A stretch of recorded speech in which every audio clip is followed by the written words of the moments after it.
So we're going to talk about service today. It's the 12th step. It's the final step in the 12 steps for everyone that we've been using. In Alcoholics Anonymous, it says, having had a spiritual awakening as the result of these steps, we tried to carry this message to alcoholics and to practice these principles in all our affairs.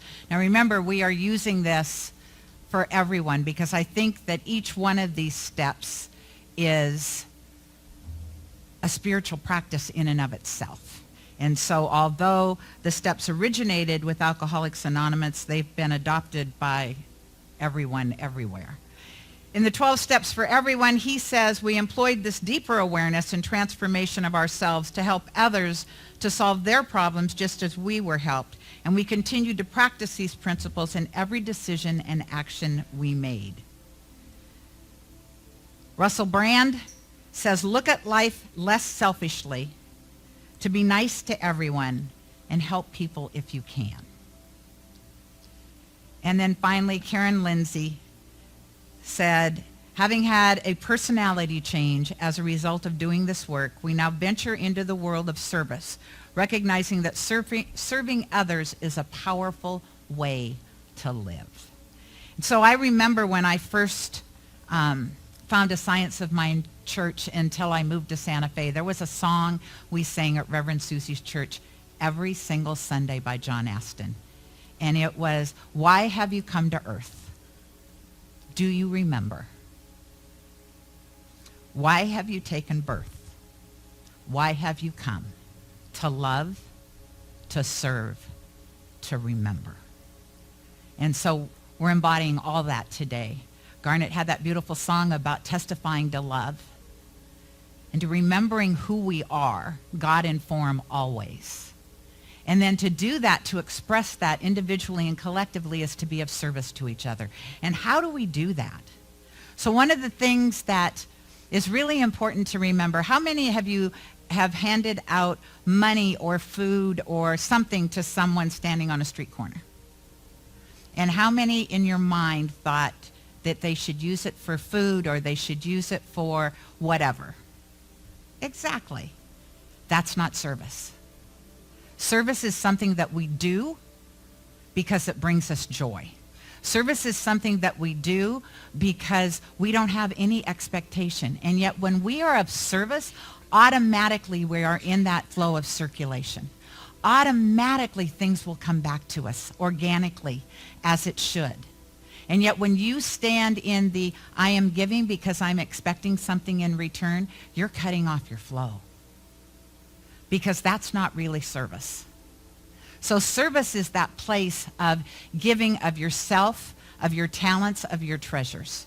And I would say I could look at every single one of you here, and if you're not in service here at the center, I know that you're in service. A lot of you in 12-step programs, a lot of you by doing things out in the world.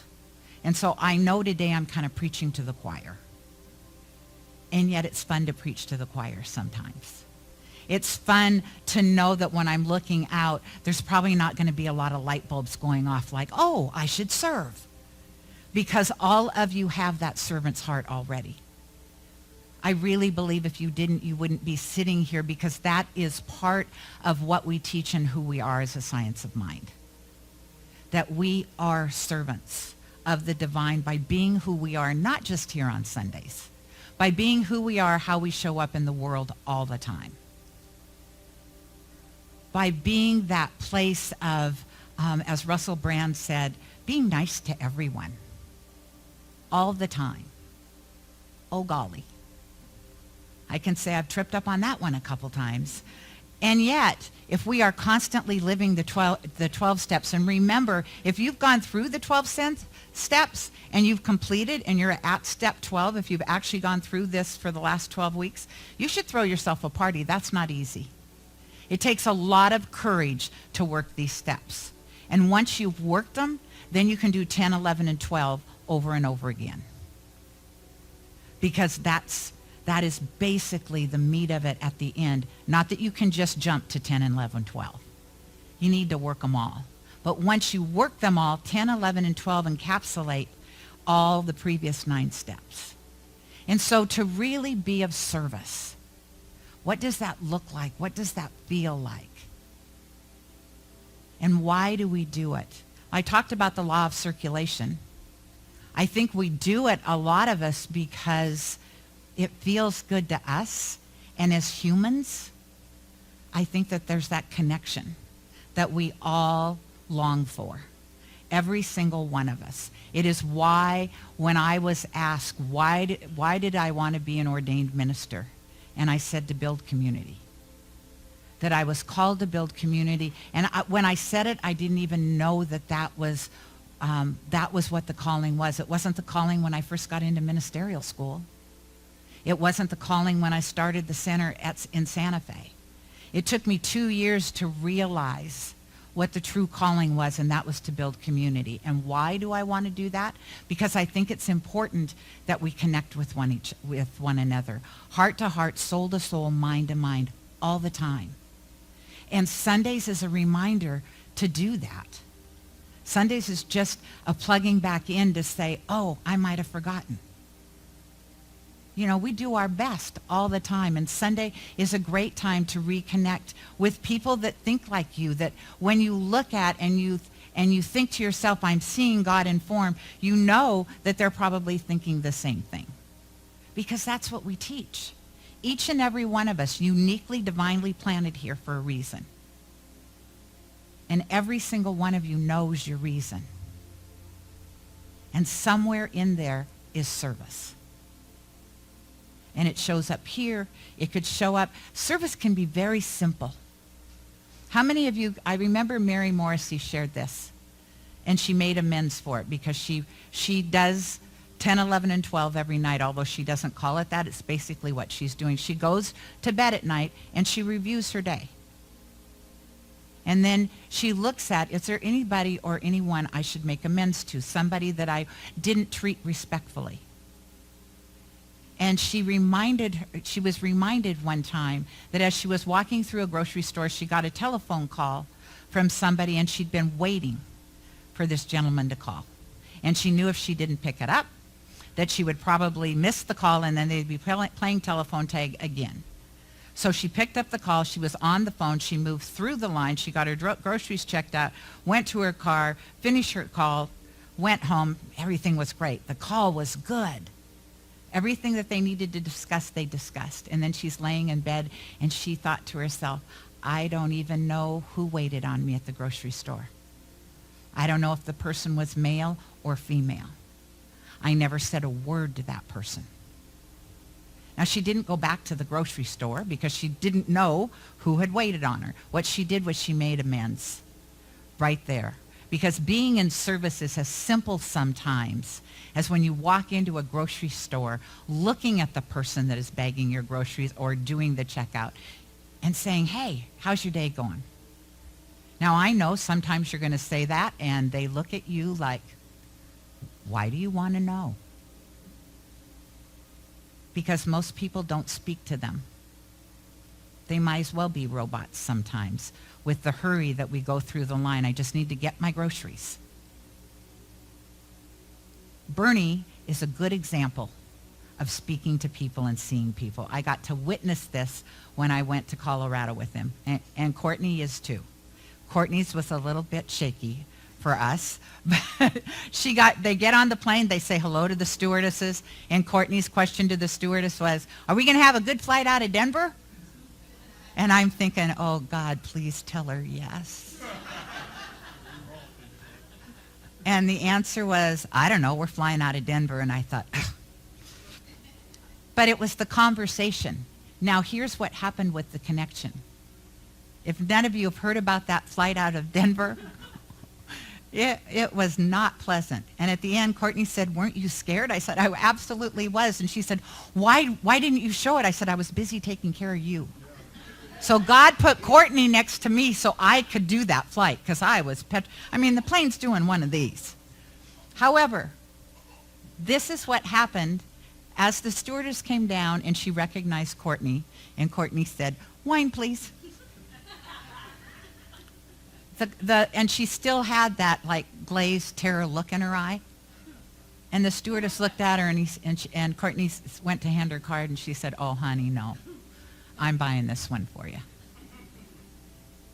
Now, if Courtney'd gotten on that plane, walked by that stewardess, went back, sat down, and had a breakdown, or whatever we want to call it, of an overtake, she was overtaken with fear. I don't know that the stewardess would have bought her wine for. And not that you necessarily do things because you're going to receive. However, that is how the universe works. And so it is recognizing, people, how much time does it take out of your day just to say hello to somebody? Or to walk into a restaurant and say to the waitress, "Hi, what's your name?" They're going to wait on you. Wouldn't it be nice if you called them by name instead of, "Hey, you, more water, please"? They're of service to us because they're waiting on us. Yes, they get paid. I get that. But still, it is quote unquote called a service job. And so just to recognize them is not a big leap to you as an individual. And I swear you can see people light up when you do it. You can absolutely see their whole demeanor change because they've been recognized and appreciated before they've done anything. That's being in service to each other. And that is probably the easiest way to be of service. Right? Just saying good morning, just saying hello, just saying how you doing. That's a heart-to-heart connection, and every one of us has that opportunity. Now, I know from some people, a few of you might be extreme introverts, and you're thinking, what? You want me to speak to somebody? Just say hi. Just say hi. Pretend they're a friend. Pretend they're somebody you know. You walk through the grocery store, you say, "Hey." You don't even have to say, "How's your day?" Just say hi. And watch their demeanor change. People are friendlier when we recognize them, right? And so service is about giving of your time, your talent, and your treasures. And when you can do all three, you knock it right out of the park. And it's amazing when you allow people to be of service. I have said more than once, one of the greatest gifts of coming to Genesis, other than I get to come home, other than I've got to meet all of you, is it already had a really strong volunteer program. Whereas the minister, I don't have to do it all. I don't have to have all the answers. Because there's people in service that want to be of service. And if I'm doing it all, I'm taking that gift away from them. And so to just honor each person in what they do and how they do it.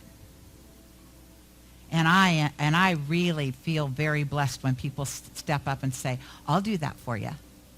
I'm still looking for somebody, by the way, that would like to go to Costco for me this week because we need hamburgers and hot dogs for Sunday.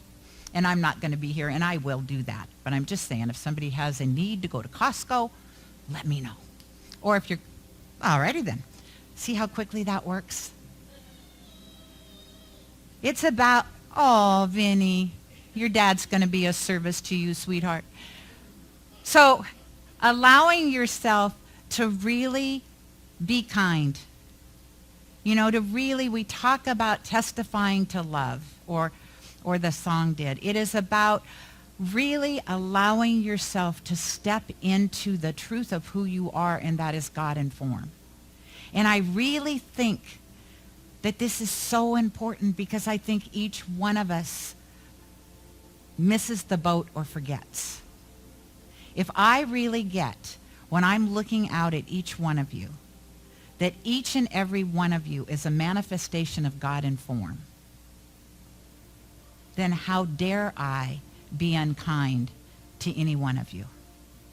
Now think about that. Because we forget.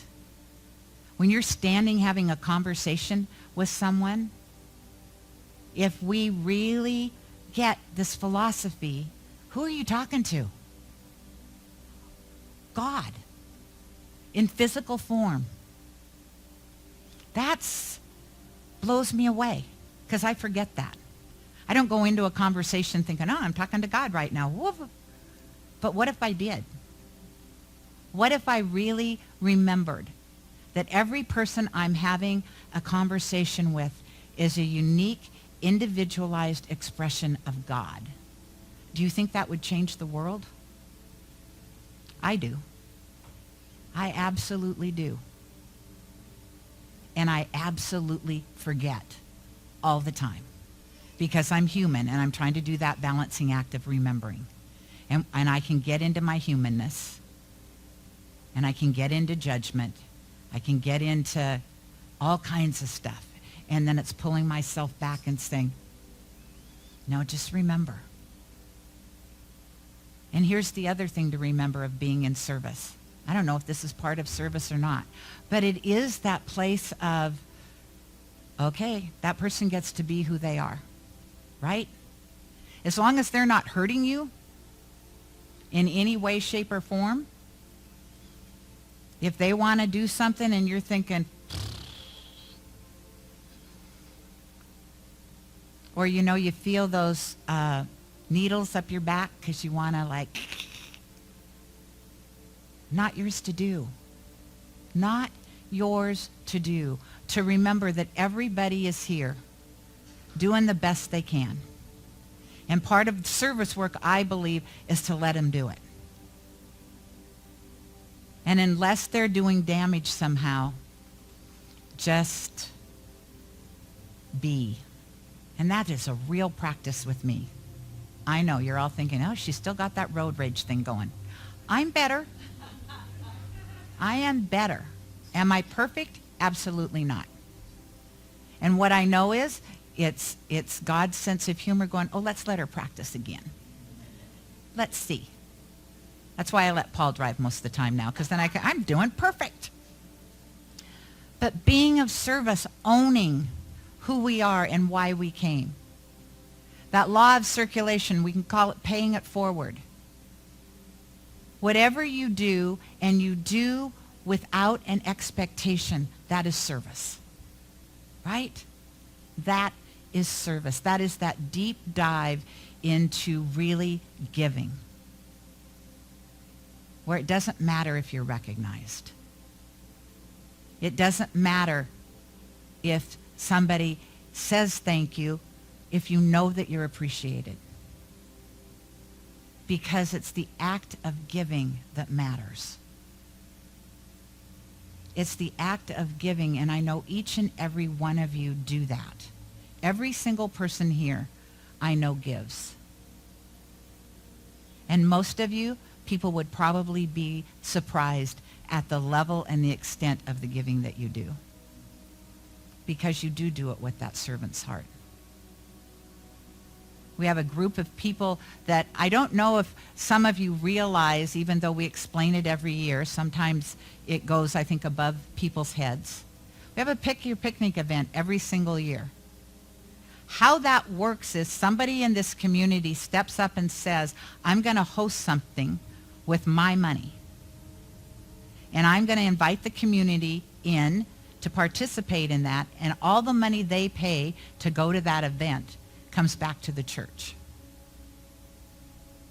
So we had 8 events here, and we're continuing to still have them. So we had at least 8 people, sometimes more, that stepped up and said, this is how I'm going to be in service to Genesis.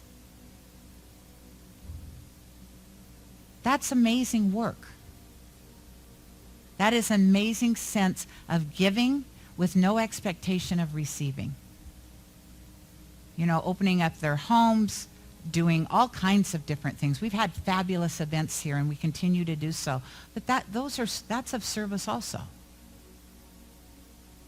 Hosting dinner at your house because you just want to have people come and deepen in a relationship.